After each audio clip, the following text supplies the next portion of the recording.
साहिर लुधियानी साहब की बहुत खूबसूरत नज़्म है। अश्कों ने जो पाया है वो गीतों में दिया है, अश्कों ने जो पाया है वो गीतों में दिया है, इस पर भी सुना है कि ज़माने को गिला है। जो तार से निकली है वो धुन सब ने सुनी है, जो तार से निकली है वो धुन सब ने सुनी है, जो साज पे गुजरी है वो किस दिल को पता है। हम फूल हैं औरों के लिए लाए हैं खुशबू, हम फूल हैं औरों के लिए लाए हैं खुशबू, अपने लिए ले दे के बस एक दाग मिला है। तो ये एक लेसन है सेल्फलेस सर्विस के बारे में। जब आप सेल्फलेस सर्विस करते हैं तो आपके ऊपर बहुत सारे हर्डल्स आती हैं, हजार चीज़ें आपको सेक्रीफाइस करनी पड़ती है, आपके अंदर पे कई सारे कॉम्प्रोमाइजेस करने पड़ते हैं।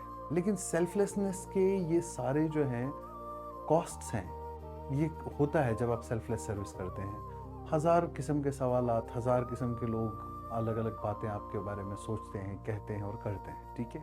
लेकिन मेरा ये मानना है कि जब आप सेल्फलेस सर्विस करते हैं सिर्फ और सिर्फ क्रिएटर को ध्यान में रखते हुए कि I am doing everything to please my creator, मुझे अपने ऊपर वाले को, बनाने वाले को खुश करना है, राज़ी करना है, तो फिर आपको ये छोटी छोटी बातें, इन चीज़ों से फ़र्क नहीं पड़ना चाहिए। सेल्फलेस सर्विस एक ऐसी चीज़ है कि इसमें शॉर्ट टर्म में भले ही आपको लगे कि कुछ हासिल नहीं होता, कोई फ़ायदा नहीं होता, लेकिन लॉन्ग टर्म में सेल्फलेस सर्विस हमेशा रिवार्डिंग होती है। इसलिए serve the humankind with all selflessness you can.